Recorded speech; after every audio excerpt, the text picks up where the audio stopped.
I have absolutely no intention of watching the new Netflix series, My Unorthodox Life. As an Orthodox rabbi myself, I'm fully aware of the shortcomings of my community. We can be insular. We can suffer from tunnel vision. We can be way too cliquish, and to our shame, some of us can be dismissive of individuals and communities outside our own. Worst of all, we are perpetually challenged trying to get along with each other. In fact, there's a name for what we are. We're human beings. That means we are imperfect, flawed, inconsistent, and too often irrational. I'm embarrassed by the number of times I yelled at my children, snapped at my wife, and continue to lose patience with my 92-year-old mother, whom I visit almost every day.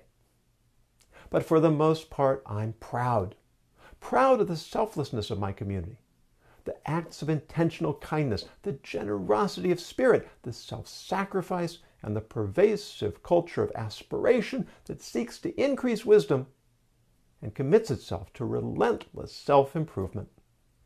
No, we aren't perfect, but we set as our life's goal the continuous striving toward perfection, and we rejoice in the journey, a journey that will never end until we draw our final breath. It's fine to point out our flaws, so long as you represent them honestly and balance them against all our merits.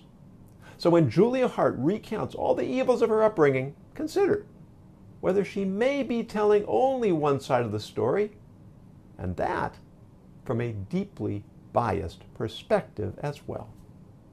When she tells you that Orthodox girls aren't allowed to run, please look up Bidi Deutsch, also known as Marathon Mother, who came within minutes of qualifying to represent Israel in this year's Olympics. When she tells you that Orthodox women aren't allowed to study, please look up Tzipora Heller, whose breadth and depth of knowledge puts most rabbis and philosophers to shame. When she tells you that women aren't allowed to hold positions of authority, please look up the late Sheila Feinstein, who was a New York City public school principal while raising 5 children of her own and being married to one of the leading rabbinic authorities in America. Or look up my wife, who holds a master's degree in special education, or my daughters, one a clinical doctor of audiology, and the other working for an international internet marketing company. When Julia Haart gushes over how liberating it is to be able to wear all the latest fashions, please seek out one of the myriad Orthodox women who celebrate their liberation from the fads and fashion of style, who revel in the sense of self-respect, self-worth, and personal dignity they find by choosing to dress in modest attire. And when Julia Haart tells you how the Orthodox reject everything the secular world has to offer, please talk to the editors who have published my articles in Fast Company, the Baltimore Sun, and the St. Louis Post-Dispatch, among others. Please talk to the organizer of the conference that hosted my TED Talk. And please talk to any one of the 111 podcast hosts who have interviewed me.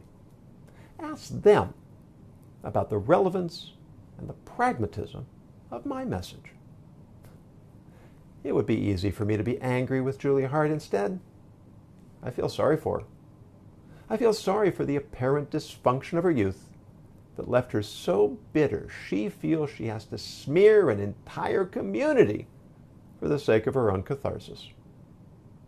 But I feel more sorry when I consider the many viewers who will accept her reports as accurate without bothering to give fair hearing to the other side.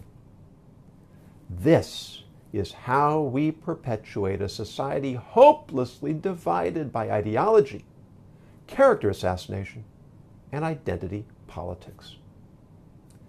I also feel saddened when I consider that just yesterday, Orthodox Jews the world over fasted for 25 hours to mourn the destruction of the temple in Jerusalem nearly 2,000 years ago, reflecting on the sin of senseless hatred that tore our people apart and scattered us to the ends of the earth to endure generations of oppression, enslavement, expulsion, and Holocaust. perhaps, rather than dwelling on our grievances, Jews and non-Jews alike can look for the best in one another, summon up the best in ourselves, and renew our commitment to come together in peace and camaraderie for the betterment of all humankind. I'm Rabbi Yonason Goldson, and I'm proud to call myself an Orthodox Jew. But more than proud, I'm grateful.